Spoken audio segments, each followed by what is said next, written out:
ఇదొక different kind of film, content based film అనేది మనకు ఆల్రెడీ అర్థమైపోయింది. సునీల్ గారు నాకు ఈ సినిమా గురించి చెప్పినప్పుడు, నా క్యారెక్టర్ గురించి చెప్పినప్పుడు చాలా ఎక్సైట్ అయ్యాను నేను. ఎందుకంటే ఇది రెగ్యులర్ ఫార్మేట్లో వచ్చే సినిమాలకి చాలా భిన్నమైన సినిమా, చాలా భిన్నమైన క్యారెక్టర్. అంటే దీంట్లో చాలా లేయర్స్ ఉన్న క్యారెక్టర్, అంటే shades, different kind of shades ఉన్నాయి దీంట్లో. అంటే ట్రాన్స్జెండర్ ఉండే ప్రతి ఫ్యామిలీలో ఒక రియాలిటీ ఏదైతే ఉంటుందో అది ఈ క్యారెక్టర్లో కనిపిస్తుంది. తర్వాత సమాజంలో మార్పు కోరుకోవడం కోసమే ఈ సినిమా తీయడం జరిగింది. అంటే వాళ్ళ జెండర్ ఈక్వాలిటీ కావచ్చు, తర్వాత ఫైటింగ్ ఫర్ దే రైట్స్ కావచ్చు, డిస్క్రిమినేషన్ గురించి కానీ, తర్వాత లాలో కూడా there are lot of lapses as far as the transgenders are concern. So దాని గురించి టోటల్గా వాళ్ళ లైఫ్ గురించి తీసిన సినిమా ఇది. దీంట్లో ఫాదర్ అనే వరకు, అంటే నేను చాలా సినిమాలు ఫాదర్ క్యారెక్టర్స్ చేస్తున్నాను, కానీ సబ్జెక్టే డిఫరెంట్ కాబట్టి క్యారెక్టర్ కూడా డిఫరెంట్గా ఉంటుంది. బిగినింగ్లో అంటే ఇది ఒక జాడ్యం అని చెప్పాలి సొసైటీలో. ఏంటంటే ఎటువంటి చైల్డ్ అయినా యాక్సెప్ట్ చేస్తారు, కానీ ఒక ట్రాన్స్జెండర్ అనే చైల్డ్ని యాక్సెప్ట్ చేయడం చాలా కష్టంగా ఉంది సమాజంలో. ఎందుకంటే ఈ సొసైటీలో ఉండే ఈ ప్రాబ్లమ్స్ వల్ల, అంటే వాళ్ళు ఈ సోషల్ స్టిగ్మా వల్ల భయపడి పేరెంట్స్ వాళ్ళని తరిమేయడం జరుగుతుంది. సో నా క్యారెక్టర్ కూడా అలాగే ఉంటుంది. కానీ సునీల్ గారు ఏం చేశారంటే అసలు ఏం కావాలి, ఎటువంటి మార్పు రావాలి సమాజంలో, ఎటువంటి రైట్స్ వీళ్ళకి కావాలి, ఎటువంటి ఈక్వాలిటీ కావాలి, ఒక గౌరవం అనేది ఎట్లా కావాలి వాళ్ళకి అనే దాన్ని ఉద్దేశించి సినిమా తీశారు. కాబట్టి నా క్యారెక్టర్ ద్వారానే ఫైనల్గా ఒక మెసేజ్ అనేది ఇప్పించారు సినిమాలో. అదేంటంటే అసలు మార్పు అనేది ఇంట్లో మొదలవ్వాలి. Parents have to accept their child. అది జరిగిన రోజు సొసైటీలో కూడా మార్పు అనేది వస్తుంది. అంటే పేరెంట్స్ యాక్సెప్ట్ చేయనప్పుడు సొసైటీ ఎందుకు యాక్సెప్ట్ చేస్తుంది? కాబట్టి మార్పు అక్కడ స్టార్ట్ కావాలి. సో నా క్యారెక్టర్లో కూడా షేడ్స్ ఏముంటాయంటే, బిగినింగ్లో ఆ చైల్డ్లో ఇటువంటి మార్పులు ఇవన్నీ గమనించినప్పుడు ఒక వేదనకు గురవడం, సొసైటీని ఫేస్ చేయడం కష్టంగా ఫీల్ అవ్వడం, అట్లా కొట్టడం, చైల్డ్ని కొట్టడం, ఇంటి నుంచి తరిమేయడం, ఇవన్నీ జరుగుతాయి. దీని తర్వాత ఫైనల్గా ఏంటంటే ఆ అమ్మాయి వెళ్ళి, అంటే అమ్మాయికి ట్రాన్స్ఫార్మ్ అయ్యి వాళ్ళ కమ్యూనిటీకి వాళ్ళ రైట్స్ కోసం ఫైట్ చేయడం, ఇదంతా చూసి పశ్చాత్తాపడతాడు ఫాదర్.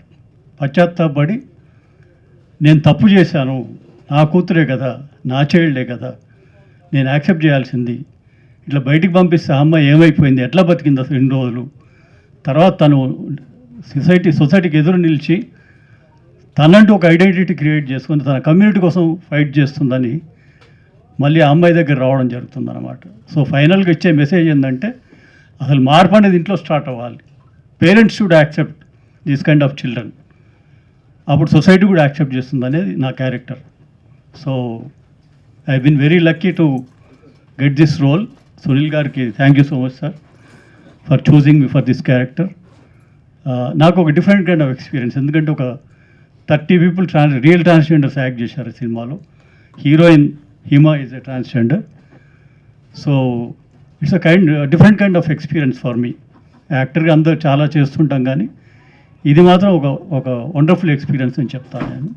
ప్లస్ వాళ్ళ పట్ల నాకు ఒక అభిప్రాయం అనేది లేకుండా ఉండేది. అంటే అందరిలాగానే సొసైటీలో అందరం చూస్తుంటాం, వాళ్ళని మర్చిపోతాం తప్ప ఒక ఇన్డెప్త్గా అసలు ఏంటి, వాళ్ళ లైఫ్ ఏంటి, ఎట్లా వాళ్ళు డే టు డే లైఫ్ ఎట్లా లీడ్ చేస్తారు, ఎన్ని కష్టాలు ఉంటాయి వాళ్ళకి, ఎంత డిస్క్రిమినేషన్ గురవుతారు, ఎంత చీదరింపులు, ఇవన్నీ తట్టుకొని వాళ్ళకి పైగా ఇన్కమ్ సోర్స్ అనేది ఉండదు. They have to beg to earn meal. So అటువంటి కండిషన్లో వాళ్ళని సపోర్ట్ చేసుకుంటూ నిలబడము, ఎటువంటి ఫెసిలిటీ ఉండదు వాళ్ళకి, అయినా కూడా ఎదురొడ్డి నిలబడి వాళ్ళ గుర్తింపు కోసం ఫైట్ చేయడం అనేది గొప్ప విషయం ఉంది. ఈ సినిమా అంతా కూడా దాని గురించే. Thank you so much. అందరికీ నమస్కారం. ప్రత్యేకంగా మీడియా మిత్రులందరికీ కూడా మీరందరు రావడం ఒక చెప్పుకోవడానికి మామూలుగా సినిమా అనాలి, కానీ ఒక చిన్న సినిమా అని చెప్పడానికి కూడా బాధగా ఉంది. ఒక చిన్న సినిమా కోసం మీరందరు రావడం అనేది చాలా హ్యాపీగా ఉంది. Thank you so much. Me encouragement ఇలాంటి సినిమాకి చాలా అవసరం. మదర్, ఒక మదర్ క్యారెక్టర్ అని చెప్పారు. ముందు హీరోకి మదర్ అన్నారు, సగం సినిమా అయ్యాక హీరోయిన్కి మదర్ అన్నారు. అంటే నార్మల్గా ఒక మదర్ క్యారెక్టర్ చేయడం వేరు, బట్ ట్రాన్స్జెండర్కి మదర్ అంటే పర్ఫార్మెన్స్ అదే ఉండొచ్చు, బట్ ఫీలింగ్స్ మాత్రం డెఫినెట్గా చాలా స్ట్రాంగ్గా ఉంటుంది. అసలు నేను ఆ క్యారెక్టర్ చేసేటప్పుడు నేను నిజంగానే ఒక పేరెంట్, ఒరిజినల్ పేరెంట్స్ ఎవరైతే ఉంటారో వాళ్ళు ఎలా ఫేస్ చేస్తారు ఇది అనేసి నిజంగానే బాధపడ్డా నేను. అండ్ ఇవాళ నేను ఒక రియల్ మదర్ మనతో ఉండడం అనేది కూడా ఒక అంటే ఆవిడతో కూడా మాట్లాడుతుంటే ఒక ధైర్యం, ఎస్ ఇలా సపోర్ట్ చేసే మదర్ కావాలి. మదర్ ఎప్పుడు సపోర్ట్ చేస్తారు, ఫ్యామిలీ సపోర్ట్ కావాలి. ఒక హ్యాండిక్యాప్ చైల్డ్ పుట్టాడు అనగానే ఒక పాప భీతితో చూడడం, అయ్యో అనుకోవడం, కానీ వాళ్ళకి సపోర్ట్ చేస్తారు. అందరు చూసే వాళ్ళు కూడా అయ్యో అనుకుంటారు, కానీ పేరెంట్స్ కూడా చాలా సపోర్టివ్. ఎందుకంటే హెల్త్ బాగాలేదు, ఇది కూడా హెల్త్ కండిషనే కదా, వాళ్ళు సృష్టించింది కాదు, ఇది దేవుడు సృష్టించింది.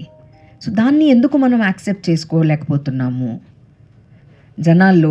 చిన్నప్పటి నుంచి నాకు గుర్తుంది, చప్పట్లో కొట్టి వస్తున్నారు అనగానే అదేదో సరదాగా ఒక ఎంటర్టైన్మెంట్ లాగా చూసేవాళ్ళం మేము చాలా చిన్నగా ఉన్నప్పుడు. తర్వాత వాళ్ళకి ఇది ఒక ప్రాబ్లం వాళ్ళు ఫేస్ చేస్తోంది అనేది. వాళ్ళకి జాబ్స్ ఉండవు, ఎడ్యుకేషన్ ఎక్కడికి వెళ్ళినా కూడా డిస్క్రిమినేషన్ జరుగుతూ ఉంటుంది వాళ్ళకు. సో ఇవన్నీ ఆలోచిస్తే ఫస్ట్ యాక్సెప్ట్ చేయాల్సింది నిజంగా పేరెంట్స్. ఇంకా వాళ్ళ చేతిలో లేదు, వాళ్ళు చేయాల్సింది ఏమీ లేదు, మనమే వాళ్ళకి సపోర్ట్ చేయాలి. ఎస్, ఇదొక డిఫిషియన్సీ, ఇదొక ప్రాబ్లం, ఇలాగే దేవుడు పుట్టించాడు, వాళ్ళని యాక్సెప్ట్ చేయాలి అనేది ప్రతి పేరెంట్. అంటే ఇలా చైల్డ్ ఉంటే మాత్రం దయచేసి పేరెంట్స్ ముందు యాక్సెప్ట్ చేస్తేనే సొసైటీ యాక్సెప్ట్ చేస్తుంది. వాళ్ళ ఫైట్ చేస్తున్నారు, వాళ్ళ ఈక్వాలిటీ కోసం లీగల్ బ్యాటిల్ చేస్తూనే ఉన్నారు పాపం. బట్ కొన్నిసార్లు మీ అందరి ముందు చెప్తున్నాను, కొన్నిసార్లు నేను చూశాను ఒరిజినల్ ట్రాన్స్జెండర్స్ కాకుండా కూడా రోడ్ మీద వచ్చేసి వాళ్ళు కూడా ఇలా చప్పట్లు కొట్టి అడగడం చేస్తుంటారు. అంటే ఈ విధంగా కూడా కడుపులు కొడతారా అన్నట్టుగా అనిపిస్తుంది. అరే వాళ్ళకు ఉన్నది అలా వెళ్ళి పాపం వాళ్ళు మాకు వేరే ఉద్యోగం లేదు కాబట్టి మేము ఇలా అడుక్కుంటున్నాము అనేదే ఆలోచిస్తేనే చాలా బాధగా ఉంటే, ఒరిజినల్ ట్రాన్స్జెండర్స్ కాకుండా జెంట్స్ వెళ్ళి చీర కట్టుకొని వేరే ఉద్యోగం చేసుకోవచ్చు, కానీ వాళ్ళు కూడా రోడ్ మీద వచ్చేసి వీళ్ళకి ఇబ్బంది పెట్టడం అనేది బాధాకరంగా అనిపిస్తోంది. సో అదొకటే కాదు, మాతో పాటు ఇంకో క్యారెక్టర్ ఉండడం నిజంగా నాకు అసలు ఎంత బోల్డ్గా ముందుకొచ్చి మాట్లాడడం అనేది. గే అనగానే మన ఇండియాలో అది కూడా యాక్సెప్ట్ చెయ్యం మనం. నేను బయట కంట్రీస్కి వెళ్ళినప్పుడు అక్కడ చాలా సింపుల్గా వాళ్ళు ఎవరిని డిస్టర్బ్ చేయరు, వాళ్ళ బాడీ లాంగ్వేజ్తో అర్థమైపోతుంది. బట్ సొసైటీ బాగా యాక్సెప్ట్ చేసింది వాళ్ళని కూడా. ఇటు ట్రాన్స్జెండర్ అయినా గే అయినా కూడా వాళ్ళని సొసైటీ యాక్సెప్ట్ చేశారు. మన ఇండియాలోనే ఇది జరుగుతోంది. సో దానికోసమే ఈ ఫైట్ అంతా ఒక కోర్టులో జరిగిన డ్రామా, వీళ్ళతో రియల్ లైఫ్లో జరుగుతున్న టెన్షన్స్ అన్నీ తీసుకొచ్చేసి ఒక మంచి సబ్జెక్ట్ని, ఒక మంచి రియాలిటీ వీళ్ళు ఎలా ఫేస్ చేస్తున్నారు, చాలామందికి తెలియని విషయం ఇది. సో ఇంత బ్యూటిఫుల్ సబ్జెక్ట్ని, అంటే ఎప్పుడు ఒక డిఫరెంట్ సబ్జెక్ట్ తీసుకొస్తారు సునీల్ గారు. సో అలాగే ఈ సబ్జెక్ట్ తీసుకురావడం, అలాగే నా కో ఆర్టిస్ట్ అందరు కూడా వీళ్ళందరితో నేను వర్క్ చేయడం చాలా హ్యాపీగా ఉంది నాకు. నా కొడుకు కూడా వచ్చాడు ఇవాళ, నా కూతురు కూడా వచ్చింది ఇవాళ. సో ఇద్దరు ఉన్నారు. నేను చాలా I really feel blessed to be a part of this movie. నిజంగా చాలా హ్యాపీగా అనిపిస్తుంది, గర్వంగా అనిపిస్తుంది. చేసేటప్పుడు కూడా చాలా కంఫర్టబుల్గా వర్క్ చేసేటప్పుడు కూడా సునీల్ గారు చాలా క్లియర్గా ఎక్స్ప్లెయిన్ చేసి ఇలా కాదు ఇలా ఉండాలి ఇలా ఉండాలి అనేసి సీన్స్ కూడా ఆర్టిస్ట్ని చాలా కంఫర్టబుల్ ఫీల్ అయ్యేటట్టు చాలా స్మూత్గా మేము షూటింగ్ చేయగలిగాము. And I'm really blessed. ఇవాళ సార్ మీతో పాటు నేను స్టేజ్ షేర్ చేసుకోవడం అనేది నా అదృష్టంగా భావిస్తున్నాను. Thank you so much. And Chakrapani గారు నిజంగా ఒక మంచి కో ఆర్టిస్ట్ నాకు. Wonderful team. And I request each and every one, audience మీ ద్వారానే ఆడియన్స్ చూస్తారు, మీ కెమెరాస్ ద్వారానే వాళ్ళకి తెలుస్తుంది. కాబట్టి డెఫినెట్గా ఎల్జీబీటీ అనేది ఒక మంచి మూవీ, ఒక మంచి సబ్జెక్ట్, ఒక రియాలిటీని తీసుకొస్తున్న సబ్జెక్ట్ కాబట్టి ఆడియన్స్ అందరినీ నేను నిజంగా మనస్ఫూర్తిగా కోరుకుంటున్నాను, రిక్వెస్ట్ చేస్తున్నాను. దయచేసి థియేటర్స్కి వెళ్ళి చూడండి నిజంగా. అంటే కంపేర్ చేయకండి ఒక సినిమా, ఒక పెద్ద సినిమా, ఈ సినిమా ఇందులో సూపర్ స్టార్ లేరు, ఇందులో ఒక పెద్ద హీరోయిన్ లేదు, కాదు. Subject it self is a hero, subject it self is a heroine. ఆ సబ్జెక్ట్ కోసం మీరు వెళ్ళాలి. అసలు యాక్టింగ్ అనేది జీవితంలో చేస్తాను అని అనుకొని తను యాక్టింగ్ చేసింది. సో ఇవన్నీ మీరందరూ ఎంకరేజ్ చేయాలి అండ్ థియేటర్కి వెళ్ళి చూడాలి అని మనస్ఫూర్తిగా కోరుకుంటున్నాను. Thank you so much. Vikas, నేను ఇందులో మోహిని చైల్డ్హుడ్ రోల్ ప్లే చేశాను. ఈ రోల్ చేస్తూ ఉంటే వాళ్ళు చిన్నప్పటి నుంచి ఎంత స్ట్రగుల్ అయ్యారు అండ్ వాళ్ళ ప్రాబ్లమ్స్ ఏంటివి అని చేస్తూ ఉంటే నాకు చాలా అర్థమైంది. అండ్ రియల్గానే ఇలాంటి మూవీని అందరూ ఎంకరేజ్ చేయాల్సింది. ఎప్పుడైనా ఇలాంటి సినిమా చూసి వాళ్ళని అర్థం చేసుకోవాల్సింది అంత ఆడియన్స్ పైన డిపెండ్ అయి ఉంటుంది. అండ్ రీసెంట్గా ఈ మధ్య సొసైటీలో కూడా చాలా చూస్తున్నాం, వాళ్ళ పైన బ్యాడ్ ఒపీనియన్ క్రియేట్ అవుతుంది. అండ్ ఈ సినిమా చూశాక తప్పకుండా మీ అందరి ఒపీనియన్ చేంజ్ అవుతుంది అనేసి నేనైతే అనుకోవడం కాదు, పక్కా చేంజ్ అవుతుంది. అండ్ నేను అందరూ చాలా బాగా యాక్ట్ చేశారు, చాలా సంతోషంగా అనిపించింది నేను అందరితో స్క్రీన్ షేర్ చేసుకుంటుంటే. Thank you very much. అందరూ చూడాలి. ఈ సినిమా June 19th రిలీజ్ అవుతుంది. అందరూ థియేటర్కి వెళ్ళి చూడాల్సిందిగా కోరుకుంటున్నాను. Thank you very much. Thank you Sunil sir. ఇలాంటి సబ్జెక్ట్ని ఎంకరేజ్ చేయాలంటే చాలా కష్టం, బట్ మీరు దాన్ని చాలా బాగా డైరెక్ట్ చేశారు. Thank you very much for opportunities. అందరికీ నమస్కారం. నా పేరు వంశీకృష్ణ. యాక్చువల్లీ ఈ సినిమాలో నేను నెగిటివ్ రోల్ చేశాను. నాకు ఇది ఫస్ట్ మూవీ అనమాట. యాజ్ ఏ యాక్టర్గా ఫస్ట్ మూవీ సునీల్ సార్ పరిచయం చేయటం నన్ను చాలా సంతోషంగా ఉంది. నాకు సునీల్ సార్ని ఇంట్రడ్యూస్ చేసిన FM బాబాయ్ గారికి నేను చాలా కృతజ్ఞత చెప్పుకుంటున్నానండి. ఎందుకంటే ఇలాంటి గొప్ప సినిమాలో నన్ను ఒక మంచి పాత్రని ఇవ్వటం అనేది నాకు చాలా సంతోషంగా ఉంది. అండ్ ఇక్కడ ఇంతమంది పెద్దలతో యాక్ట్ చేయడం అనేది నాకు అసలు నేను నమ్మలేకపోతున్నాను. ఇంకొక విషయం ఏంటంటే అండి, నేను చాలా గొప్పగా చెప్పుకోవాల్సింది, నేను ఇప్పటి వరకు 3 ట్రాన్స్జెండర్స్తో 3 సినిమాల్లో యాక్ట్ చేశాను.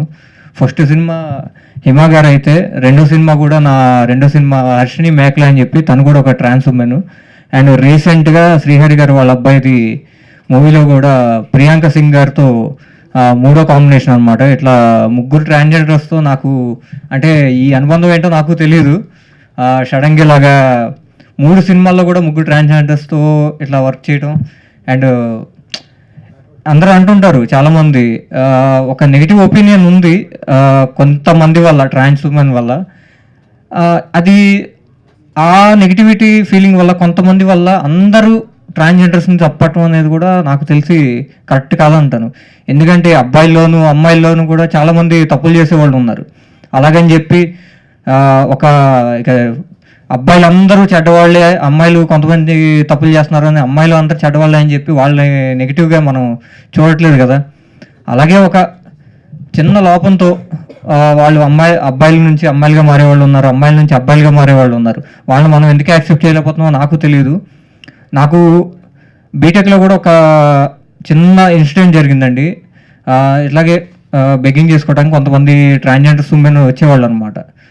నాకు చాలా నెగిటివ్ ఫీలింగ్ ఉండేది, ఎందుకంటే పదే శుక్రవారం రెగ్యులర్గా కనిపించేవాళ్ళు అనమాట. వాళ్ళు ఎప్పుడు బెగ్గింగ్ చేస్తున్నారు, కొంచెం ఇబ్బంది పడుతున్నారు అనే నెగిటివ్ థాట్ నాకు చాలా బాగుండేది అనమాట. కానీ వన్ డే అలాగే నేను బైక్ మీద వెళ్తా ఉన్నాను, నేను నా ఫ్రెండ్స్. ఆ సడన్గా ఒక్కసారిగా స్కిడ్ అయ్యి కింద పడేసరికి అప్పుడే కాళ్ళకి నా మోకాలు 2 కొట్టిపోయాయి అనమాట. సో అదే టైంలో అదే ట్రాన్స్జెండర్ వచ్చి నన్ను ఫస్ట్ ఎయిడ్ చేసి పక్కనున్న ఒక చిన్న క్లినిక్ తీసుకెళ్ళి అక్కడ ఫస్ట్ ఎయిడ్ చేయించి మళ్ళీ తను అక్కడి నుంచి, అంటే నాకు అక్కడి నుంచి చాలా ఒపీనియన్స్ మారాయండి వాళ్ళ మీద. కానీ ఏంటో నాకు తెలియదు, ఈ జర్నీలో నేను ఒక 3 ట్రాన్స్జెండర్స్తో 3 మూవీస్లో యాక్ట్ చేయడం అనేది నాకు చాలా సంతోషంగా ఉంది. అండ్ నాకు తెలిసి చాలా బ్లెస్సింగ్ అనమాట నాకు అది. అండ్ ఇక్కడ ఆపర్చునిటీ ఇచ్చిన సునీల్ సార్కి థ్యాంక్ యూ సో మచ్ అండి. ఇంత గ్రేట్ ఆపర్చునిటీ ఇచ్చినందుకు thank you very much Sunil sir. And నేను ఈరోజు ఇక్కడ మాట్లాడడానికి కారణం, ఈరోజు ఇక్కడ ఉండడానికి కారణం మా గురువు గారు ఎల్బి శ్రీరామ్ గారు. ఆయనకి ఎప్పుడూ నేను రుణపడి ఉంటాను. థ్యాంక్ యూ సార్, నాకు ఈ అవకాశాన్ని ఇప్పించినందుకు thank you very much. And this movie transgender protection act 2019 section 18 గురించి స్పెసిఫిక్గా మెన్షన్ చేసి ఈ మూవీలో మేము ఎక్స్ప్లెయిన్ చేసాం. నాల్సా జడ్జ్మెంట్ 2014 జడ్జ్మెంట్ కూడా కోట్ చేసాం. అండ్ లీగల్ ఆస్పెక్ట్స్ ఏ ఒక్కటి కూడా మిస్ అవ్వకుండా ప్రతి లీగల్ ఆస్పెక్ట్ని చాలా జాగ్రత్తగా దగ్గర నుంచి అబ్జర్వ్ చేసి చాలా క్లియర్ కట్గా ఈ మూవీలో ఎక్స్ప్లెయిన్ చేశారు సునీల్ సార్. ఇలాంటి మంచి మూవీలో నేను పార్ట్ అవడం నిజంగా చాలా సంతోషం. అండ్ నాకు చాలా సపోర్ట్ కూడా చేశారు సునీల్ సార్.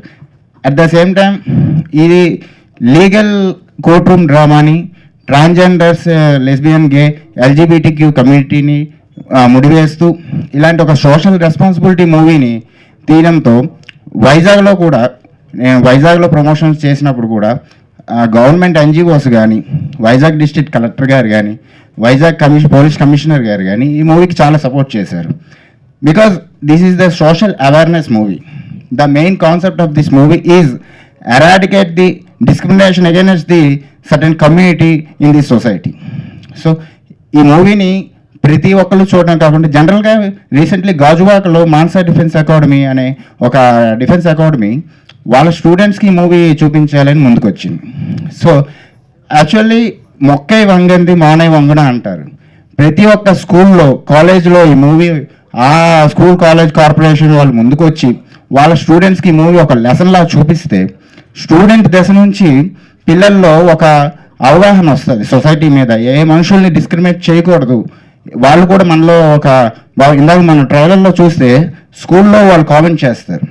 సో ఆ ఏజ్ నుంచి ఈ సినిమాని ఆ ఏజ్ వాళ్ళకి చూపించాలి, ఆ కార్పొరేషన్ సంస్థలు ముందుకు రావాలి, ఒక లెసన్లా వాళ్ళు దీన్ని తీసుకోవాలని మనస్ఫూర్తిగా కోరుకుంటున్నాను. అండ్ ఇలాంటి మంచి అవకాశాన్ని నాకు ఇచ్చినందుకు, గ్రేట్ యాక్టర్స్తో వర్క్ చేసే అవకాశాన్ని నాకు ఇచ్చినందుకు చాలా thanks Sunil sir. I'm always with you. అన్ని సినిమాలో నన్ను పార్ట్గా చేసుకోండి సార్ ప్లీజ్. అయితే నాకన్నా ముందు చాలామంది ఇండస్ట్రీకి సంబంధించిన వ్యక్తులు కూడా మాట్లాడారు. నేను కూర్చున్నప్పుడు ఆలోచిస్తున్న ఒక విషయం, ఇక్కడ వేదిక మీద ఉన్న వాళ్ళు ఎంత మనస్ఫూర్తిగా, వేదిక మీద ఉన్న వాళ్ళందరూ ఎంత మనస్ఫూర్తిగా అంటే మేము ఈ షూటింగ్ చేసేటప్పుడు చాలా తక్కువ పరిచయం అనమాట. ఎందుకంటే షూటింగ్ చేసే డేట్స్లో మేమున్న రోజు మేడం అలాగే సార్ గారు లేరు, సో ఎల్బి గారు ఉన్నారు. సో కొన్ని సీన్స్లోనే మేము కనెక్ట్ అయ్యాం, కొన్ని సీన్స్లో కనెక్ట్ అవ్వలేదు. ఎప్పుడైతే ఈ సినిమా రిలీజ్ అనుకున్నప్పుడు మేమందరం ఒక చోటకి కలిసినప్పుడల్లా మా ఇంటరాక్షన్ దొరికినప్పుడు వారు మమ్మల్ని ఎంత మనస్ఫూర్తిగా రిసీవ్ చేసుకున్నారో మేము కూడా అంతే మనస్ఫూర్తిగా రిసీవ్ చేసుకున్నాం. ఎందుకు ఇది డిఫరెన్సియేషన్ చెప్పాలి అని అంటే, ఏదైతే మనకు ప్రీతి గారు చెప్పారో సొసైటీలో చాలా వరకు కూడా ట్రాన్స్జెండర్స్ వ్యక్తుల మీద నెగిటివిటీ ఎంతైతే ఉందో, మాలాంటి గే మెన్ వ్యక్తికి కూడా ఫిలిం ఇండస్ట్రీ మీద అంతకు మించి నెగిటివిటీ ఒపీనియన్ ఉంది. ఎందుకు అనంటే ఎప్పుడో మన మడ వెంకటేశ్వర దగ్గర నుంచి చూడు పిన్నమ్మ, పాడుబుల్లోడు అలాంటి సినిమాస్ దగ్గర నుంచి ఇప్పుడు వస్తున్న పెద్ద పెద్ద స్టార్ హీరోస్ వరకు కూడా గే క్యారెక్టర్ అంటేనే ఒక అసహ్యమైన ప్రవర్తన, ఒక లిప్స్టిక్ వేసుకొని ఒక పర్వర్షన్ బిహేవియర్ తోటో మీద పడిపోయి ఎక్కడెక్కడో ముట్టేసుకుంటూ తాకేసుకుంటూ ఒక వ్యక్తిని ఇబ్బందికర సిచ్యువేషన్ని క్రియేట్ చేసినటువంటి వ్యక్తి ఒక గే అన్న ఒక స్టాంపు గుద్ది ఇండస్ట్రీలో ఎంత ప్రజల్లోకి నెగిటివ్గా తీసుకెళ్ళాలి ఆడియన్స్లో కంటే అంతవరకు తీసుకెళ్లారు.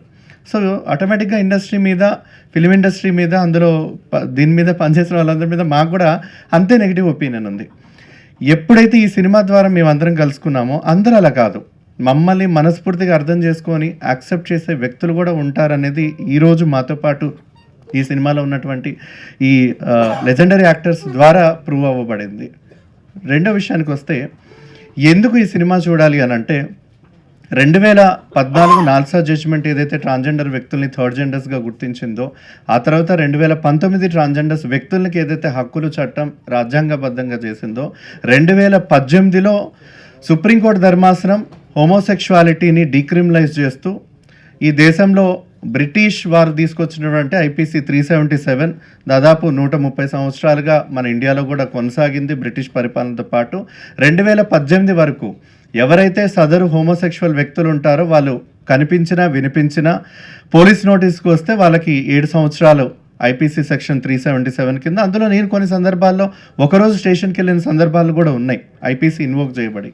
సో ఇంత భయానకం, అంటే ఒక సిటిజన్ని అందులో తన మనసుకు నచ్చినట్టుగా ఉండడానికి ఈ దేశం క్రిమినలైజ్ చేస్తుందన్న కాలం నుంచి ఇవాళ మీ ముందు నుంచొని యాజ్ ఎ యాక్టర్స్గా కానీ ఈ సినిమాని చూడాలి అని అంటే మేము ఒక క్రిమినల్స్ని కాదు, మేము సమాజంలో అనైతిక వ్యక్తులం కాదు, సమాజంలో మీకు ఎంత హక్కు హోదా ఉందో మాకు అదే హక్కు హోదా మాకు ఉంది అనేది నిరూపించుకోవడానికి కాదు, తెలియజేయడానికి. ఎందుకనంటే చాలా వరకు మనం అందరం కలిసి బ్రతుకుతూ ఉంటాం ఈ సమాజంలో, కానీ ఒకరి పట్ల ఒకరికి అవగాహన ఉండదు, ఒకరి పట్ల ఒకరికి సమానత్వము, ఒకరి పట్ల ఒకరికి ఒక అభిమానం అభిప్రాయం అనేది ఏవి కూడా ఇప్పటి వరకు ఉండదు.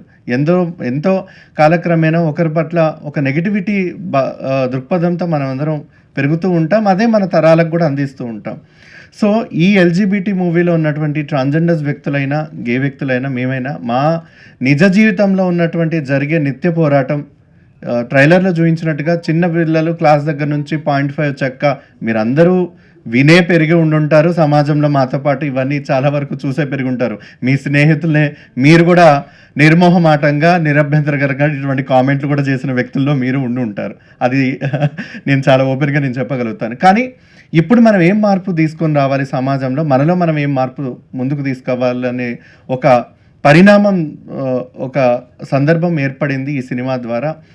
చూడండి అనేది చెప్పగలుగుతాం, కానీ సమాజంలో మార్పు రావాలి అని అంటే ఖచ్చితంగా ఇన్ని దశాబ్దాల పాటు ఒక సినిమా ట్రాన్స్జెండర్స్ క్యారెక్టర్స్ కానీ గే క్యారెక్టర్స్ కానీ ఎంత నెగిటివ్గా పోర్ట్రేట్ చేశారో దాన్ని ఒక సినిమాతో కడిగేయాలంటే కాదు.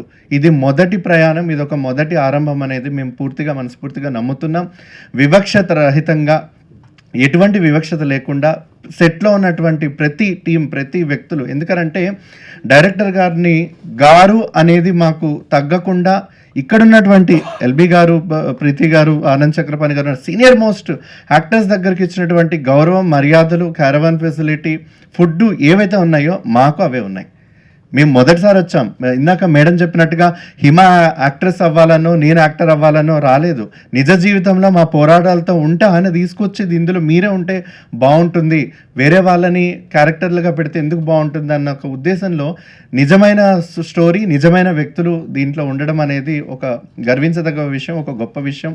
ఆ ప్రయత్నం ఆయన చేసినందుకు మేమందరం కూడా జీవితాంతం దానికి రుణపడి ఉంటాం.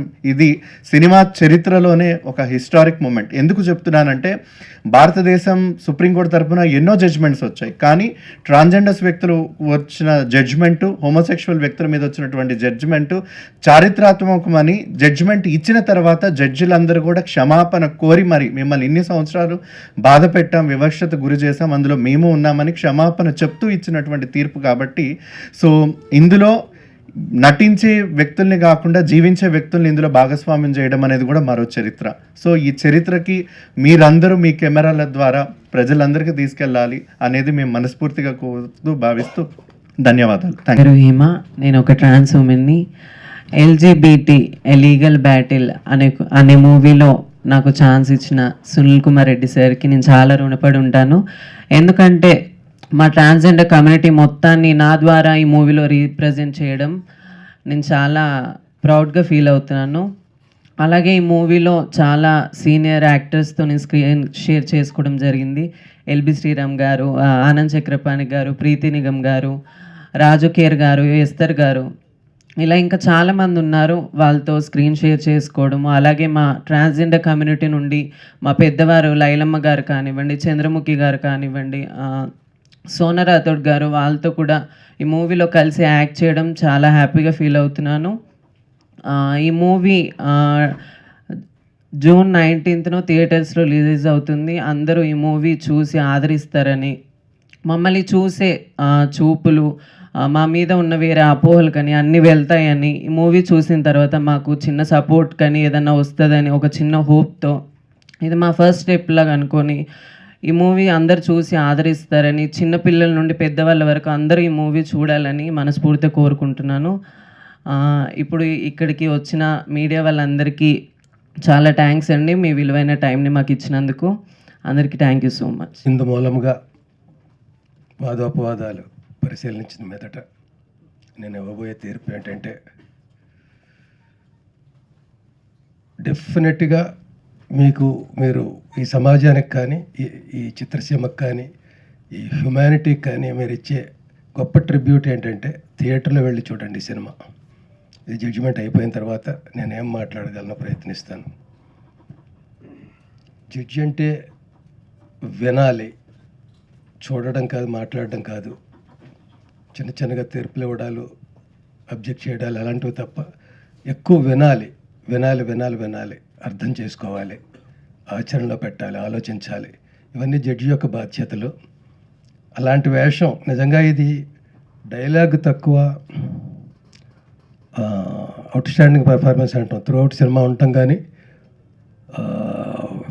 రొమ్ము విరుచుకొని చెప్పేసే డైలాగులు అలా ఉండవు. ఒక రకంగా ఇది అండర్ ప్లే ఈ క్యారెక్టర్. నేను అండర్ ప్లే క్యారెక్టర్స్ చాలా తక్కువ వేసాను, అన్ని లౌడర్గా ఉంటాయి నా క్యారెక్టర్స్. చాలా బాగుంది. కావిడేసుకొచ్చిన క్యారెక్టర్ కానీ, అమ్మ 1వ తారీఖు కోర్టు సీన్లు అవి కానీ, అదే కోర్టులో నేను అంత అండర్ ప్లే చేయడం నాకే ఆశ్చర్యంగా అనిపిస్తుంది. మరి సొంత ఊరు అని ఒక గోచి పెట్టుకుని ఊరంతా కల తిరిగే, శ్మశానాల్లో తిరిగే ఒక క్యారెక్టర్ కానీ, ఇవన్నీ లౌడర్ క్యారెక్టర్స్. అలాంటి చోట నేను ఇంత సాఫ్ట్గా, ఎంత డిగ్నిఫైడ్గా, అంత పరిస్థితులను అర్థం చేసుకోవడానికి ప్రయత్నిస్తూ చేసే క్యారెక్టర్. ఆ రకంగా నాకు ఛాలెంజ్, నటుడిగా ఒక ఛాలెంజ్. ఇదేమో బెస్ట్ యాక్టర్ అవార్డు కొట్టే క్యారెక్టర్ కాదు, కానీ పెర్ఫామ్ చేయడం చాలా కష్టమైన క్యారెక్టర్. అటువంటిది నాకు ఇచ్చారు. నేను చిన్నప్పుడు మణిరత్నం గారి సినిమాలు చిన్నప్పటి నుంచి చూస్తూ నాకు అనిపించేది, ఏంటి నా తీసిన సబ్జెక్ట్ మళ్ళీ తీయడు, అన్నీ గొప్పగా ఉంటాయి, ప్రయోగాత్మకంగా ఉంటాయి, తీసుకున్న కథా వస్తువులు అన్నీ విపరీత ధోరణిలో ఉంటాయి. నేను చాలా ఆశ్చర్యపోయేవాడిని రైటర్గా ఉన్నప్పుడు. ఆ మణిరత్నం గారి దగ్గర నేను ఒక సినిమా కూడా చేయలేదు. No regrets. నాకు ఒక మణిరత్నం ఉన్నారు, సునీల్ కుమార్ రెడ్డి గారు. ఆయన తీసే సబ్జెక్ట్స్ అలా ఉంటాయి, ఆయన నాకు ఇచ్చే వేషాలు అలాగ ఉంటాయి. సబ్జెక్ట్స్ అలా ఉన్నప్పుడు ఆబ్వియస్గా నాకు వేషాలు కూడా బాగుంటాయి. ఈ సినిమా విషయానికి వస్తే ఆయన చాలా గ్రేట్ పర్సన్, నాలెడ్జబుల్ పర్సన్, చాలా అవేర్నెస్తో ఉండే మనిషి సునీల్ కుమార్ రెడ్డి గారు. ఆయనదంతా ఒక జర్నీ సినిమా ఫీల్డ్లో ఎప్పటి నుంచో అబ్జర్వ్ చేస్తున్నాను నేను, యాక్టర్ అయినప్పటి నుంచి. తీస్తూ ఉంటారు, అలాగ సినిమాలు తీస్తూ ఉంటారు, డిఫరెంట్గా తీస్తూ ఉంటారు. ఆడతాయి, ఆడవు, అస్సలు ఎక్కడ నిరాశ నిస్పృహలకి తావే ఉండదు. చిన్న బడ్జెట్లతోటి అందులోనే పెద్దగా ఎంత చేయగలం. ఆ నమ్ముకున్న సబ్జెక్టు ప్రకారం టెక్కల రవీంద్రబాబు గారితో కలిసి ఆయన చేసిన ప్రయాణం చాలా పెద్దది, చిన్నది కాదు. అలాంటివి 2 సినిమాలు ఫ్లాప్ వస్తే మళ్ళీ ఇండస్ట్రీలో కనుమరుగైపోయే రోజుల్లో అప్పటి నుంచి ఇప్పటిదాకా ఉండి చివరికి ఆయన ఎలా స్థిరపడ్డారంటే, నేను నా సినిమాకి నేనే ప్రొడ్యూసర్ అనే స్థాయి నుంచి నాకు డబ్బింగ్ కూడా నేను ఇంకో చోటుకి వెళ్ళకూడదు, ఎడిటింగ్కి వెళ్ళకూడదు, అన్నీ నా థియేటర్లో జరగాలని ఒక చిన్న స్టూడియో కూడా ఏర్పాటు చేసుకుని, దానికి ఫీడింగ్ ఎలాగని ప్రాబ్లం లేదు. 365 రోజులు ఆయన సినిమా మనిషి. ఆఫీసులో కూర్చుంటే అదే సినిమా, ఏదో విభాగంలో ఆయన వర్క్ చేస్తూనే ఉంటాడు. అంటే సినిమా కంటే ముందు అలాంటి మనిషి గురించి మాట్లాడాలి. ఎంతమంది ఉన్నారు అలా చేసేవాళ్ళు? పెద్ద పెద్ద బడ్జెట్ సినిమాలు చేయొచ్చు, పెద్ద పెద్ద దర్శకులతో చేయొచ్చు. ఇలాంటి చిన్న సినిమాలు నాన్ స్టాప్గా జయాపజయాలతో సంబంధం లేకుండా ఇదే నా ఊపిరిని ప్రయాణం చేసేవాళ్ళు ఎంతమంది ఉన్నారు? వాళ్ళకి జయాపజయాలతో సంబంధం లేదు, చరిత్రలో మిగిలిపోయేది వీళ్ళే. డబ్బు సంపాదించవచ్చు, ఇంకోటి సంపాదించవచ్చు, కానీ చిరస్థాయిగా పేరు సంపాదించేది మాత్రం ఇలాంటి వాళ్ళే. ఆయన తీసిన ఈ సినిమా ఇది నిజానికి నాకు నిజంగా నా క్యారెక్టర్ తగ్గట్టుగానే నేను కూడా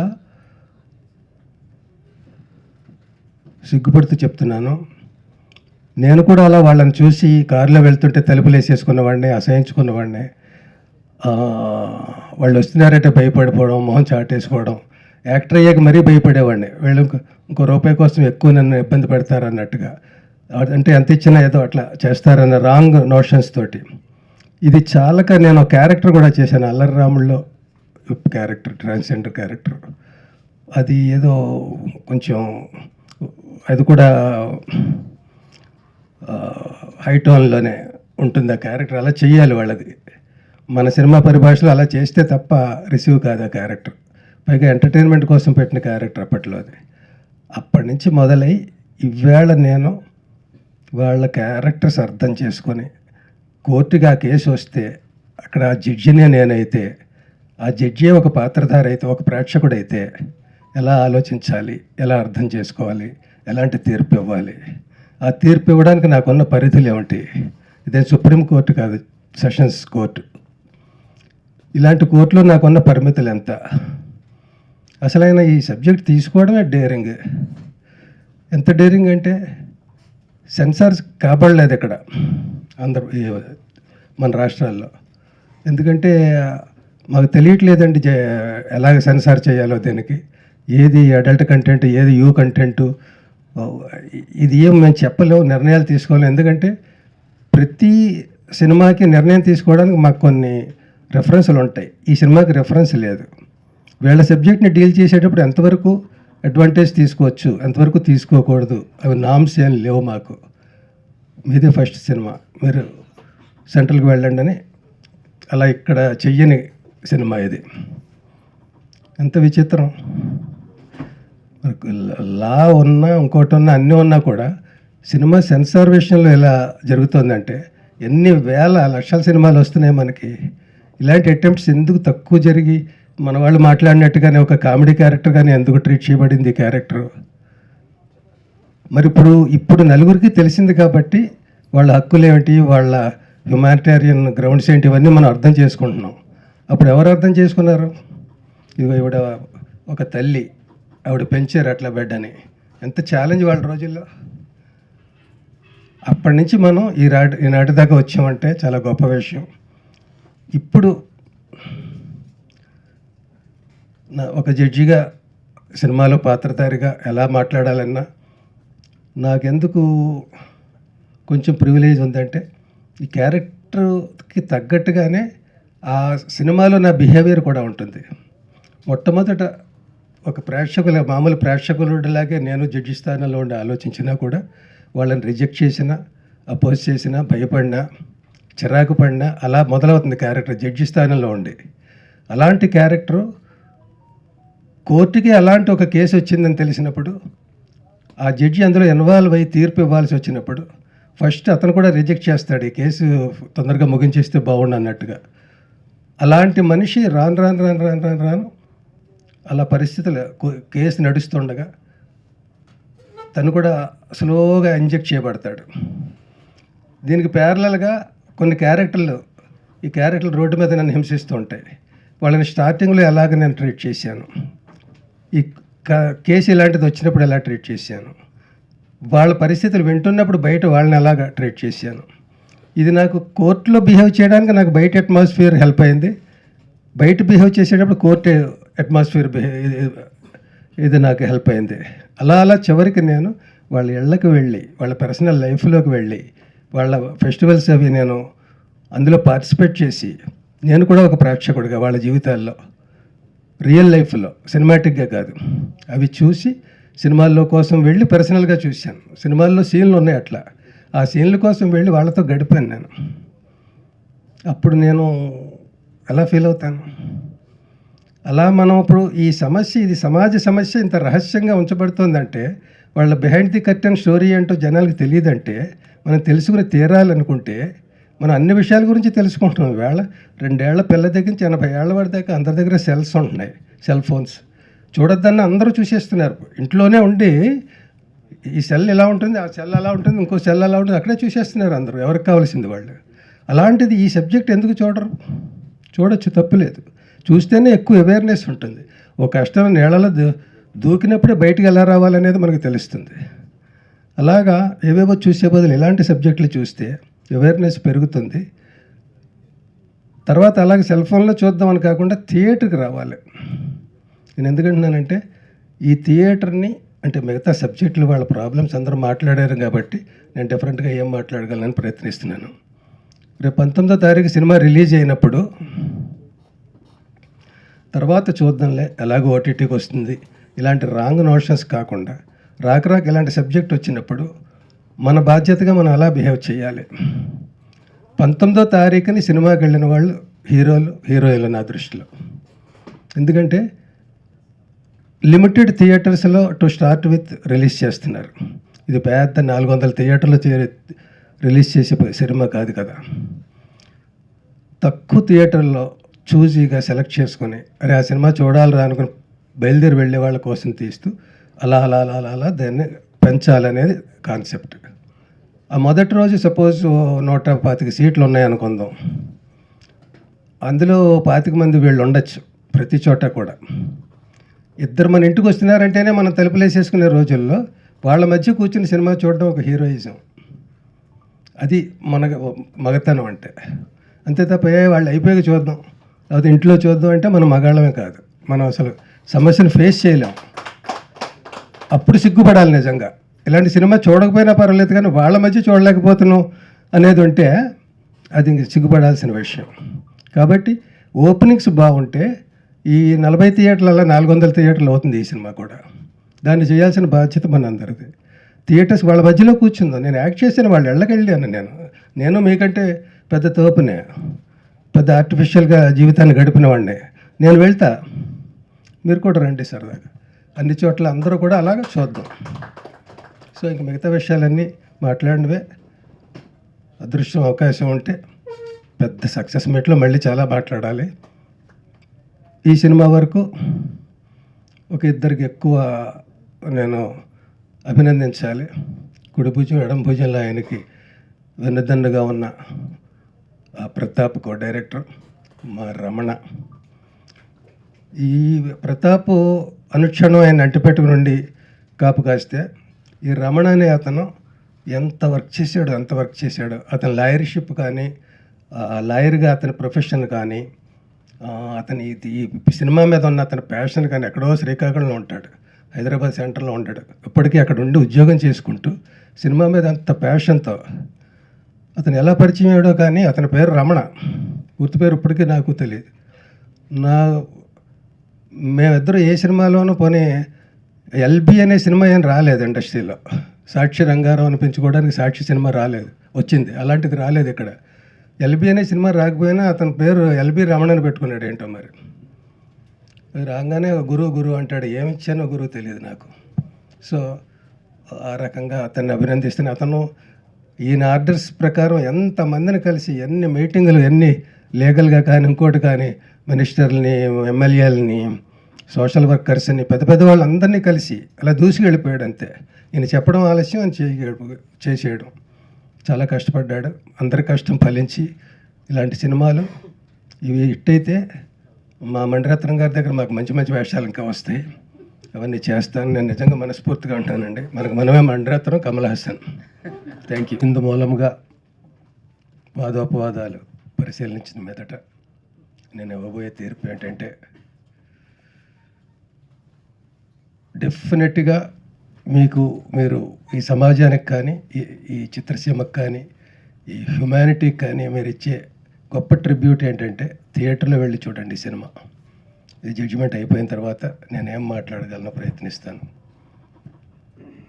జడ్జి అంటే వినాలి, చూడడం కాదు, మాట్లాడడం కాదు. చిన్నగా తీర్పులు ఇవ్వడాలు, అబ్జెక్ట్ చేయడాలు అలాంటివి తప్ప ఎక్కువ వినాలి, అర్థం చేసుకోవాలి, ఆచరణలో పెట్టాలి, ఆలోచించాలి. ఇవన్నీ జడ్జి యొక్క బాధ్యతలు. అలాంటి వేషం నిజంగా ఇది డైలాగ్ తక్కువ, అవుట్ స్టాండింగ్ పర్ఫార్మెన్స్ అంటాం. త్రూ అవుట్ సినిమా ఉంటాం కానీ రొమ్ము విరుచుకొని చెప్పేసే డైలాగులు అలా ఉండవు. ఒక రకంగా ఇది అండర్ ప్లే ఈ క్యారెక్టర్. నేను అండర్ ప్లే క్యారెక్టర్స్ చాలా తక్కువ వేసాను. అన్ని లౌడర్గా ఉంటాయి నా క్యారెక్టర్స్. చాలా బాగుంది. కావిడ వేసుకొచ్చిన క్యారెక్టర్ కానీ, అమ్మ 1వ తారీఖు కోర్టు సీన్లు అవి కానీ, అదే కోర్టులో నేను అంత అండర్ ప్లే చేయడం నాకే ఆశ్చర్యంగా అనిపిస్తుంది. మరి సొంత ఊరు అనే ఒక గోచి పెట్టుకుని ఊరంతా కల తిరిగే, శ్మశానాల్లో తిరిగే ఒక క్యారెక్టర్ కానీ, ఇవన్నీ లౌడర్ క్యారెక్టర్స్. అలాంటి చోట నేను ఇంత సాఫ్ట్గా, ఎంత డిగ్నిఫైడ్గా, అంత పరిస్థితులను అర్థం చేసుకోవడానికి ప్రయత్నిస్తూ చేసే క్యారెక్టర్. ఆ రకంగా నాకు ఛాలెంజ్, నటుడిగా ఒక ఛాలెంజ్. ఇదేమో బెస్ట్ యాక్టర్ అవార్డు కొట్టే క్యారెక్టర్ కాదు, కానీ పెర్ఫామ్ చేయడం చాలా కష్టమైన క్యారెక్టర్. అటువంటిది నాకు ఇచ్చారు. నేను చిన్నప్పుడు మణిరత్నం గారి సినిమాలు చిన్నప్పటి నుంచి చూస్తూ నాకు అనిపించేది, ఏంటి నా తీసిన సబ్జెక్ట్ మళ్ళీ తీయడు, అన్నీ గొప్పగా ఉంటాయి, ప్రయోగాత్మకంగా ఉంటాయి, తీసుకున్న కథా వస్తువులు అన్నీ విపరీత ధోరణిలో ఉంటాయి. నేను చాలా ఆశ్చర్యపోయేవాడిని రైటర్గా ఉన్నప్పుడు. ఆ మణిరత్నం గారి దగ్గర నేను ఒక సినిమా కూడా చేయలేదు. No regrets. నాకు ఒక మణిరత్నం ఉన్నారు, సునీల్ కుమార్ రెడ్డి గారు. ఆయన తీసే సబ్జెక్ట్స్ అలా ఉంటాయి, ఆయన నాకు ఇచ్చే వేషాలు అలాగ ఉంటాయి. సబ్జెక్ట్స్ అలా ఉన్నప్పుడు ఆబ్వియస్గా నాకు వేషాలు కూడా బాగుంటాయి. ఈ సినిమా విషయానికి వస్తే ఆయన చాలా గ్రేట్ పర్సన్, నాలెడ్జబుల్ పర్సన్, చాలా అవేర్నెస్తో ఉండే మనిషి సునీల్ కుమార్ రెడ్డి గారు. ఆయనతో ఒక జర్నీ సినిమా ఫీల్డ్లో ఎప్పటి నుంచో అబ్జర్వ్ చేస్తున్నాను నేను, యాక్టర్ అయినప్పటి నుంచి. తీస్తూ ఉంటారు, అలాగ సినిమాలు తీస్తూ ఉంటారు, డిఫరెంట్గా తీస్తూ ఉంటారు, ఆడతాయి, ఆడవు, అస్సలు ఎక్కడ నిరాశ నిస్పృహలకి తావే ఉండదు. చిన్న బడ్జెట్లతోటి అందులోనే పెద్దగా ఎంత చేయగలం, ఆ నమ్ముకున్న సబ్జెక్టు ప్రకారం టెక్కల్ రవీంద్రబాబు గారితో కలిసి ఆయన చేసిన ప్రయాణం చాలా పెద్దది, చిన్నది కాదు. అలాంటివి 2 సినిమాలు ఫ్లాప్ వస్తే మళ్ళీ ఇండస్ట్రీలో కనుమరుగైపోయే రోజుల్లో అప్పటి నుంచి ఇప్పటిదాకా ఉండి చివరికి ఆయన ఎలా స్థిరపడ్డారంటే, నేను నా సినిమాకి నేనే ప్రొడ్యూసర్ అనే స్థాయి నుంచి నాకు డబ్బింగ్ కూడా నేను ఇంకో చోటుకి వెళ్ళకూడదు, ఎడిటింగ్కి వెళ్ళకూడదు, అన్నీ నా థియేటర్లో జరగాలని ఒక చిన్న స్టూడియో కూడా ఏర్పాటు చేసుకుని, దానికి ఫీడింగ్ ఎలాగని ప్రాబ్లం లేదు. 365 రోజులు ఆయన సినిమా మనిషి. ఆఫీసులో కూర్చుంటే అదే సినిమా, ఏదో విభాగంలో ఆయన వర్క్ చేస్తూనే ఉంటాడు. అంటే సినిమా కంటే ముందు అలాంటి మనిషి గురించి మాట్లాడాలి. ఎంతమంది ఉన్నారు అలా చేసేవాళ్ళు? పెద్ద పెద్ద బడ్జెట్ సినిమాలు చేయొచ్చు, పెద్ద పెద్ద దర్శకులతో చేయొచ్చు. ఇలాంటి చిన్న సినిమాలు నాన్ స్టాప్గా జయాపజయాలతో సంబంధం లేకుండా ఇదే నా ఊపిరిని ప్రయాణం చేసేవాళ్ళు ఎంతమంది ఉన్నారు? వాళ్ళకి జయాపజయాలతో సంబంధం లేదు, చరిత్రలో మిగిలిపోయేది వీళ్ళే. డబ్బు సంపాదించవచ్చు, ఇంకోటి సంపాదించవచ్చు, కానీ చిరస్థాయిగా పేరు సంపాదించేది మాత్రం ఇలాంటి వాళ్ళే. ఆయన తీసిన ఈ సినిమా ఇది నిజానికి నాకు నిజంగా నా క్యారెక్టర్ తగ్గట్టుగానే నేను కూడా సిగ్గుపడుతూ చెప్తున్నాను, నేను కూడా అలా వాళ్ళని చూసి కారులో వెళ్తుంటే తలుపులు వేసేసుకున్నవాడిని, అసహించుకున్నవాడిని. వాళ్ళు వస్తున్నారంటే భయపడిపోవడం, మొహం చాటేసుకోవడం, యాక్టర్ అయ్యాక మరీ భయపడేవాడిని. వీళ్ళు ఇంకో రూపాయి కోసం ఎక్కువ నన్ను ఇబ్బంది పెడతారు అన్నట్టుగా, అంటే ఎంత ఇచ్చినా ఏదో అట్లా చేస్తారన్న రాంగ్ నోషన్స్ తోటి. ఇది చాలక నేను క్యారెక్టర్ కూడా చేశాను, అల్లరి రాముల్లో క్యారెక్టర్, ట్రాన్స్జెండర్ క్యారెక్టర్. అది ఏదో కొంచెం అది కూడా హైటోన్లోనే ఉంటుంది ఆ క్యారెక్టర్. అలా చెయ్యాలి వాళ్ళది. మన సినిమా పరిభాషలో అలా చేస్తే తప్ప రిసీవ్ కాదు ఆ క్యారెక్టర్. పైగా ఎంటర్టైన్మెంట్ కోసం పెట్టిన క్యారెక్టర్ అప్పట్లో అది. అప్పటి నుంచి మొదలై ఇవాళ నేను వాళ్ళ క్యారెక్టర్స్ అర్థం చేసుకొని కోర్టుగా ఆ కేసు వస్తే అక్కడ ఆ జడ్జినే నేనైతే, ఆ జడ్జి ఒక పాత్రధారి అయితే, ఒక ప్రేక్షకుడైతే ఎలా ఆలోచించాలి, ఎలా అర్థం చేసుకోవాలి, ఎలాంటి తీర్పు ఇవ్వాలి, ఆ తీర్పు ఇవ్వడానికి నాకున్న పరిధులు ఏమిటి? ఇదే సుప్రీంకోర్టు కాదు, సెషన్స్ కోర్టు. ఇలాంటి కోర్టులో నాకున్న పరిమితులు ఎంత? అసలైన ఈ సబ్జెక్ట్ తీసుకోవడమే డేరింగ్. ఎంత డేరింగ్ అంటే సెన్సార్స్ కాబడలేదు ఇక్కడ మన రాష్ట్రాల్లో. ఎందుకంటే మాకు తెలియట్లేదండి ఎలాగ సెన్సార్ చేయాలో, దీనికి ఏది అడల్ట్ కంటెంట్, ఏది యూ కంటెంటు, ఇది ఏం మేము చెప్పలేము, నిర్ణయాలు తీసుకోలేము. ఎందుకంటే ప్రతి సినిమాకి నిర్ణయం తీసుకోవడానికి మాకు కొన్ని రెఫరెన్స్లు ఉంటాయి. ఈ సినిమాకి రెఫరెన్స్ లేదు. వీళ్ళ సబ్జెక్ట్ని డీల్ చేసేటప్పుడు ఎంతవరకు అడ్వాంటేజ్ తీసుకోవచ్చు, ఎంతవరకు తీసుకోకూడదు, అవి నామ్స్ ఏం లేవు మాకు. మీదే ఫస్ట్ సినిమా, మీరు సెంట్రల్కి వెళ్ళండి అని అలా ఇక్కడ చెయ్యని సినిమా ఇది. ఎంత విచిత్రం. లా ఉన్నా ఇంకోటి ఉన్నా అన్నీ ఉన్నా కూడా సినిమా సెన్సార్ విషయంలో ఎలా జరుగుతుందంటే ఎన్ని వేల లక్షల సినిమాలు వస్తున్నాయి మనకి. ఇలాంటి అటెంప్ట్స్ ఎందుకు తక్కువ జరిగి మన వాళ్ళు మాట్లాడినట్టుగానే ఒక కామెడీ క్యారెక్టర్ కానీ ఎందుకు ట్రీట్ చేయబడింది ఈ క్యారెక్టర్? మరి ఇప్పుడు నలుగురికి తెలిసింది కాబట్టి వాళ్ళ హక్కులు ఏమిటి, వాళ్ళ హ్యుమానిటేరియన్ గ్రౌండ్స్ ఏంటి, ఇవన్నీ మనం అర్థం చేసుకుంటున్నాం. అప్పుడు ఎవరు అర్థం చేసుకున్నారు? ఇదిగో ఇవిడ ఒక తల్లి, ఆవిడ పెంచారు అట్లా బిడ్డని. ఎంత ఛాలెంజ్ వాళ్ళ రోజుల్లో. అప్పటి నుంచి మనం ఈనాటి దాకా వచ్చామంటే చాలా గొప్ప విషయం. ఇప్పుడు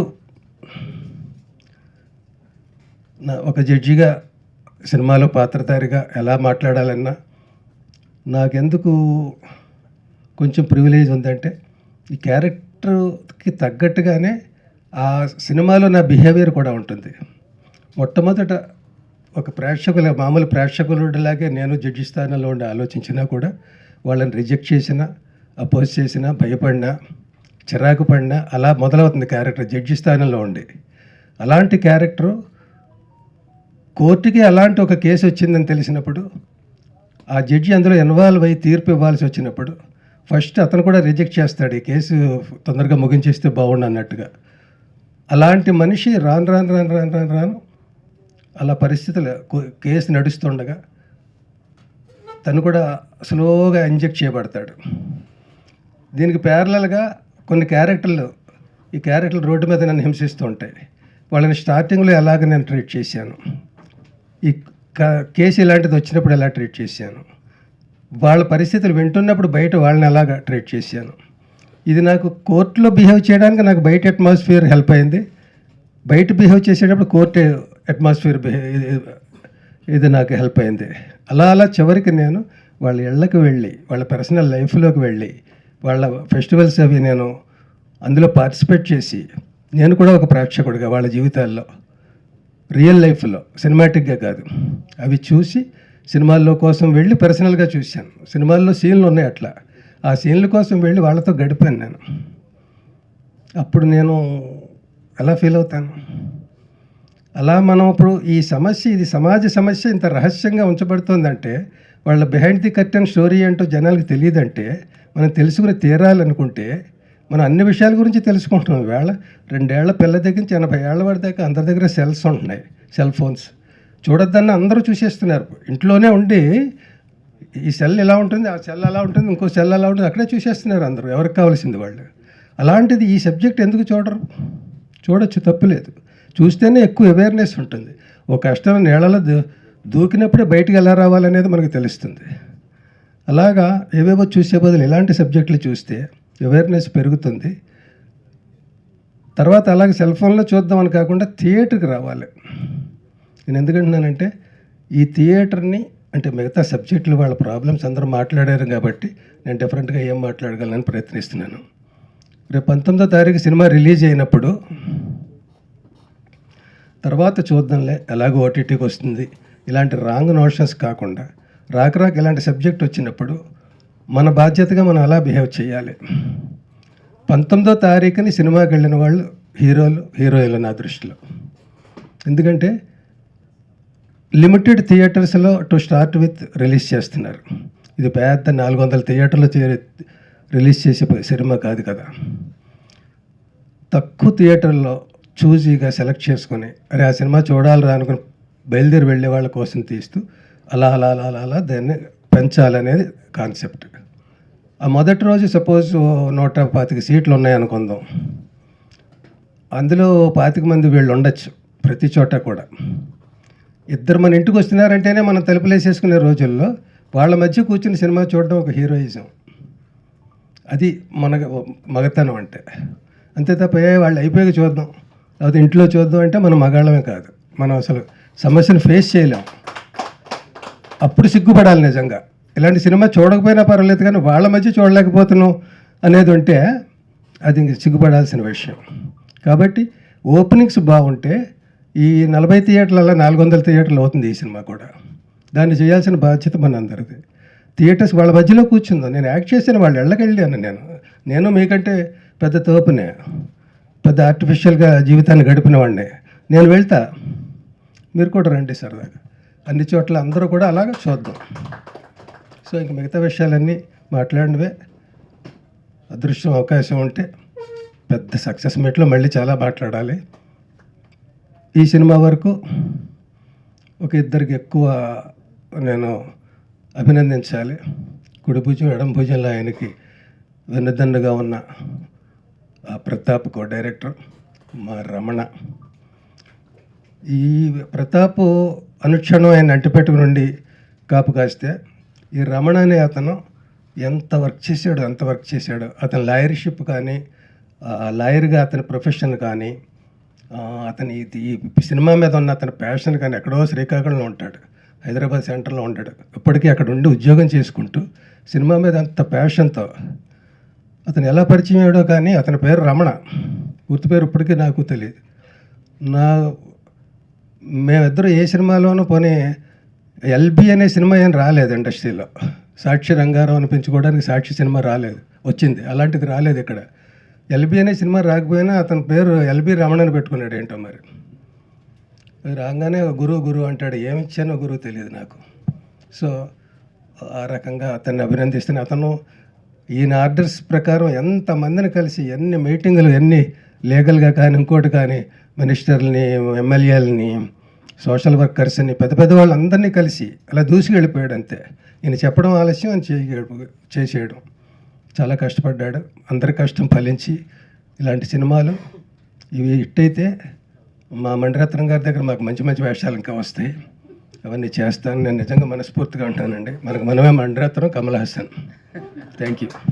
ఇతర ద్వారా అపీల్ చేయాలనుకుంటున్నానండి. చాలామంది ఎన్జిఓస్ వీళ్ళందరూ కూడా ముందుకు వస్తూ ఉన్నారు. For example Radhika charitable trust నుంచి మేడం గారు కాల్ చేసి సినిమా గురించి తెలుసుకొని, నేను ఒక 1000 మెంబర్స్కి సినిమా చూపెడతానండి, కాలేజ్ పిల్లలందరికీ చూడాలి అని. It was such a heartening. ఎంత గొప్పగా అనిపించిందంటే సమాజంలో అవేర్నెస్ రావడం కోసం ప్రయత్నం చేసే ఎంతోమంది ఎన్జిఓస్ ముందుకు రావటం. అలాగే ఎస్కే షరీఫ్ అనే ఒక అడ్వకేట్ మా బార్ అసోసియేషన్ వాళ్ళందరికీ సినిమా చూపెడతానని బల్క్ బుక్డ్ 100 టికెట్స్. ఇవన్నీ కూడా ఒక మంచి సైన్స్ అండి. సొసైటీ సపోర్ట్ చేయడానికి ప్రిపేర్డ్గా ఉంది ఒక మంచి సినిమా అని చెప్పడానికి. అలాగే ఈ సమావేశానికి సహకరించిన మిత్రులకి, అరేంజ్ చేసిన మా పిఆర్ఓ సతీష్ గారికి, అలాగే everybody and thank you. And అన్న టెక్నీషియన్స్ అందరికీ, ఇందులో యాక్ట్ చేసిన ఇక్కడికి లేని ఆర్టిస్టులు, ఎస్తర్ గారు, ఎస్పెషల్లీ ఎస్తర్ గారు షీ వాస్ షూటింగ్లో ఉన్నారు, లేకపోతే మేడం గారు రావాల్సి ఉండే. ఎస్ఆర్ గారు నాకు 69 సంస్కార కాలనీలో ఎలాంటి ఒక డిఫరెంట్ క్యారెక్టర్ చేశారు, దీనికి టోటల్లీ డిఫరెంట్ క్యారెక్టర్లో ఈ సినిమాలో పర్ఫామ్ చేశారు. రాజు కేర్ గారు దీన్ని అనుపమ్ కేర్ గారు కూడా అప్రిషియేట్ చేసి ట్వీట్ చేయటం, అలాగే ప్రమోట్ చేయటం చాలా హ్యాపీగా ఉంది. థ్యాంక్ యూ అనుపమ్ కేర్ గారు. And thank you everybody. Thank you once again. ఈ ఫిల్మ్లో యాక్ట్ చేసిన లైలా గారు, చంద్రముఖి గారు, ఇలాంటి చాలామంది ఆర్టిస్టులు అందరికీ కూడా పేరు పేరున నేను ధన్యవాదాలు తెలియజేస్తూ, ఈ సినిమా రీసెంట్గా May 31న క్వీర్ ఇంటర్నేషనల్ ఫిల్మ్ ఫెస్టివల్లో బెస్ట్ ఫిల్మ్గా సెలెక్ట్ అయిందండి. బెస్ట్ ఫిల్మ్ అయింది. అండ్ అది 31న మొన్నే జరిగింది. ఇప్పుడు అదే కాన్ఫిడెన్స్తో ఈ సినిమా కమ్యూనిటీకి అలాగే మెయిన్ స్ట్రీమ్ పబ్లిక్ కూడా నచ్చుతుంది అని ఆశిస్తూ, ఐ రిక్వెస్ట్ మా ఎగ్జిక్యూటివ్ ప్రొడ్యూసర్ బాపిరాజు గారు టు క్లోజ్ అండ్ ఈ సినిమా రిలీజ్ గురించి ఒకసారి చెప్పడం. బాపిరాజు గారు మాది చాలా సంవత్సరాల సుదీర్ఘ ప్రయాణం సార్. ఇందులో కేవలం నా డిస్ట్రిబ్యూటర్ ఎప్పుడు ఉంటారు, అది కాకుండా ఒక ఆర్టిస్ట్గా కూడా ఇందులో మంచి క్యారెక్టర్ చేయడం జరిగింది. ప్లీజ్ ఐ రిక్వెస్ట్ ఒక ఆర్టిస్ట్గా, ఒక ఎగ్జిక్యూటివ్ ప్రొడ్యూసర్గా ఈ సినిమా రిలీజ్ నేపథ్యం గురించి చెప్పి క్లోజ్ చేస్తారని కోరుకుంటున్నాను. వేదిక మీద ఉన్న అతిరథ మహారథులందరికీ నా హృదయపూర్వక నమస్కారాలండి. అలాగే మీడియా మిత్రులందరికీ కూడా నేను ప్రత్యేక ధన్యవాదాలు తెలియజేసుకుంటున్నాను. మేము చేసే ప్రతి కార్యక్రమంలో కూడా మీరు మీ వంతు సహాయం ఎల్లప్పుడూ చేస్తూ మమ్మల్ని ఈ స్థాయికి తీసుకురావడానికి మీరు అహర్నిశలు కృషి చేస్తున్నారు. మేము ఎంత చిన్న ప్రెస్ మీట్ పెట్టుకున్నా కూడా మీరు అందరూ వచ్చి మీ ఆశీర్వాదం మాకు ఇస్తున్నారు. మీకు ఎప్పుడు సర్వదా కృతజ్ఞతలమై ఉంటాం. ఇకపోతే సునీల్ కుమార్ రెడ్డి గారు, నేను, ఎక్కల రవీంద్రబాబు గారు ఎప్పుడు ముగ్గురం కలిసే ఉండేవాళ్ళం. మా దురదృష్టం మావాడు ఇప్పుడు లేడు, ఇప్పుడు మేమిద్దరమే. యాక్చువల్గా ఏదన్నా ఒక కథ అనుకున్నప్పుడు ముందుగా నేను సునీల్ గారు నాకు చెప్పడం, దాంట్లో మంచి చెడ్లు ఆలోచించుకోవటం, బాగుంది, ముందుకు వెళ్ళిపోవాలనుకోవటం ఎప్పుడు ఇలా జరుగుతూనే ఉంది. అలాగే ఈ సినిమా అనుకున్నప్పుడు ఈ కథ చెప్పిన వెంటనే నిజంగా గుండెలు బరువెక్కిపోయినాయి. అందరూ చెప్పినట్టుగానే చిల్లరకుర్చిట్టమ్మలో మాడాగారి క్యారెక్టర్ చూసినప్పుడు నవ్వుకున్నాం. అప్పుడు తెలియదు వీళ్ళ పెయిన్ ఏమిటో అప్పుడైతే నాకు తెలియదు. ఆ సినిమా నెంబర్ ఆఫ్ టైమ్స్ చూసాం, ఆనందం పడ్డాం. కానీ తదనంతరం అటువంటి క్యారెక్టర్లు చాలా వచ్చినాయి. ప్రతి సినిమాలో కూడా కామెడీ మాత్రమే పెట్టారు. కానీ ఈ సినిమాలో నవనాళ్ళు కృంగిపోయేలా ప్రతి సన్నివేశాన్ని చిత్రీకరించడం, అది ఎట్లా చెప్పాలో కూడా అర్థం కాని పరిస్థితుల్లో ఈ సినిమాని చూడటం జరిగింది. ఈ సినిమాలో ఇది సినిమా అనటం కంటే కూడా ఒక కుటుంబం అనటం అవసరమేమో అనుకుంటున్నాను. ఇది సినిమాగా కాకుండా మనలో ఒక పార్టు, ఈ మన కుటుంబంలో ఇది ఒక పార్టుగా. ఎందుకంటే 100 సంవత్సరాల క్రితం కొంతమందిని గుళ్ళోకి రానిచ్చేవారు కాదు. తదనంతరం ఒక మహానుభావుడు రావటం వల్ల వాళ్ళందరినీ గుళ్ళోకి రానిచ్చారు. కొంతమందిని అయితే పూజారులుగా కూడా మనం చేయడం జరిగింది. అలాంటిది ఆడ మగ, మరి ఈ మధ్యలో ఉన్న వాళ్ళు ఎవరు? మహాభారతం నిజమైతే, రామాయణం నిజమైతే వీళ్ళ జీవితాలు కూడా నిజమేగా. అలాంటప్పుడు మనం తీసుకోవలసినటువంటి చిన్న బాధ్యత, ఇందాక అంటే నేను చాలా అనుకున్నాను, కానీ అవన్నీ కూడా చక్రపాణి గారు కానీ మేడం గారు కానీ చెప్పేశారు. ఇంకా చెప్పడానికంటూ ఏం లేదు, అంతా వాళ్ళు చెప్పారు. కాబట్టి నేను అనుకున్నది ఏంటంటే, మన సినిమా చూసిన తర్వాత, అంటే ఇంతకుముందు ఏం జరిగింది, ఎలా జరిగింది అన్నది మనం ఏం చేయలేం. కానీ మన ఈ సినిమా లీగల్ బ్యాటిల్ అనే సినిమా చూసిన తర్వాత అటు గవర్నమెంట్ కానీ ఇటు మనలో కానీ విపరీతమైన మార్పు వస్తుందని నేను అనుకుంటున్నాను. ఎందుకంటే ఎయిర్పోర్ట్లోకి వెళ్తే జెంట్స్కి టాయిలెట్ ఉంది, లేడీస్కి టాయిలెట్ ఉంది, మరి వీళ్ళకి టాయిలెట్ ఏది? అలా ప్రతి చోట కూడా వీళ్ళని ఒక పక్కకు తోసేయటమే జరిగింది. ఇప్పుడు ఈ సినిమా తర్వాత అయినా వాళ్ళకి కొంత ప్రాముఖ్యత ఇచ్చి, పిల్లలు ఇంతకుముందే చాలామంది వ్యక్తులు చెప్పారు, పిల్లలకి చిన్నప్పటి నుంచి మనం చెప్పగలిగి ఉండాలని. చెప్పటం కాదు, పాఠం పుస్తకాల్లో వీళ్ళకు ఒక పేజీ ఉండాలని నేను మనస్ఫూర్తిగా కోరుకుంటూ, అలాగే మా సినిమా తర్వాత అయినా కూడా గవర్నమెంట్ ముందుకొచ్చి వీళ్ళని సక్రమమైన మార్గంలో వీళ్ళకి మంచి భవిష్యత్తుని కల్పిస్తారని ఆశిస్తూ మీ అందరి వద్ద సెలవు తీసుకుంటున్నాను. Thank you.